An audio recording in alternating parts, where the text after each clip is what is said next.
So I always have Cali sit at the front door. And we do this little exercise where I step in first. We're gonna have to do a couple of takes of this. No. Sit. Take two. I always have Cali sit first before we come in through the front door. And I do this little exercise where I step in. He waits till I come back. Good, he gets a reward for that.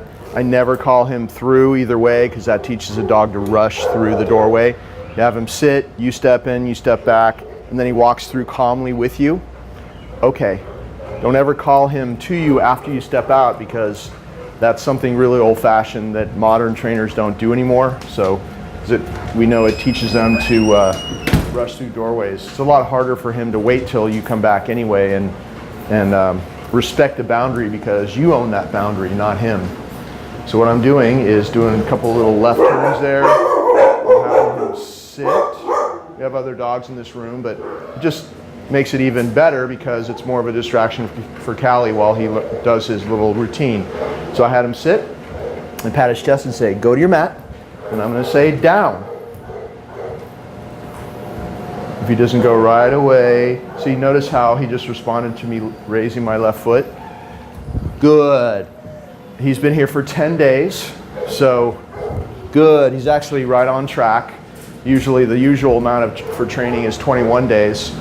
So what I start doing is once they're down on the mat, I start walking to different places. Good. Always coming back to where I started in front of him and rewarding him.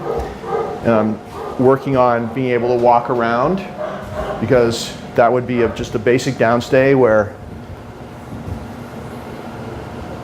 where you walk all the way around the dog both ways and they accept you walking around them and they don't pop up. Whatever he learns on this mat, he'll be able to do out in the real world. So that's why we practice on this mat, because learning on the mat teaches him a lot quicker than just picking random places to practice this. Good. So you want to be able to walk around him and he stays down until you walk around the other way. Always come back to where you started. Reward. I'm putting it on the mat and he's taking it off the mat. He's not grabbing the food out of my hand. He's waiting until I put it on the mat like this. See how he's, from your direction, hopefully you can see how he's respectfully waiting. Good. Until I put it on the mat and he takes it off the mat.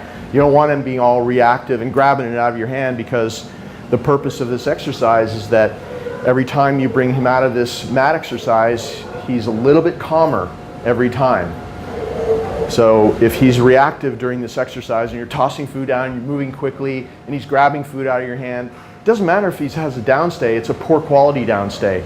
So we're doing all these training things are meant to make him calmer when he's on free time.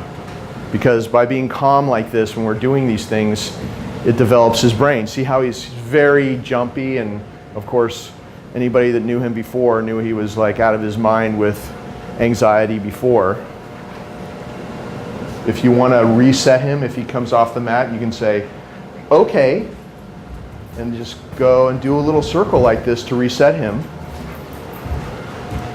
Down. Probably the easiest way to reset him if he starts going off the mat. And finish the exercise. No. Don't let him touch your hand. Nope. Good. Make sure he waits, just like you saw me just doing. And of course, once he gets better at this, if he pops up before you release him like that, you say no. Remember, you're staying really calm. Stay calm. Stay relaxed. Just keep putting him back.